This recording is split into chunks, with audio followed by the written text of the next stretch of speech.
તો જય દ્વારકાધીશ મિત્રો. તો ફરીથી સ્વાગત છે તમારું મારા એક નવા વિડીયોમાં. આજે આપણે આવી ગયા છીએ ઇન્ડિયામાં અને આજે આપણે જવાનું છે કોલેજ. નાઈ ધોઈને થઈ ગયો તૈયાર ને પછી આવી ગયો સવારનો નાસ્તો કરવા મિત્રો.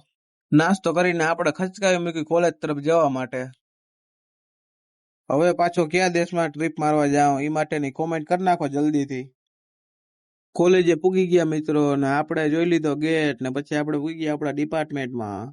કોલેજમાં આવ્યા પછી ખબર પડી મિત્રો આપણે કે બુક વગર ભણાય છે. આ ભાઈબંધ આ પાડતો હતો. એમાં દેજો ક્લાસ પતાવીને આપણે નીકળી ગયા બપોરનું જમવા માટે. તોતા આવતો તો વરસાદ. પછી આપણે પેટનો ખાડો પૂરી લીધો ને પાછા નીકળી ગયા કોલેજ તરફ જવા માટે. આજનું કોલેજનું કામ પૂરું થયું ને આપણે પાછા નીકળી ગયા આપણી હોસ્ટેલે જવા માટે. સાંજનું જમીને પછી આપણે આવી ગયા બહાર કેમ કે આવતો તો વરસાદ. ક્યાં વાત કરે મિત્રો આજનો મિની બ્લોગ અહીંયા સુધી. તો ફરી પાછા કાલ મળીએ આપણે નવા વિડીયો સાથે. તમને જો મારો વિડીયો ગમ્યો હોય તો લાઈક શેર ને ફોલો કરી નાખો જલ્દીથી.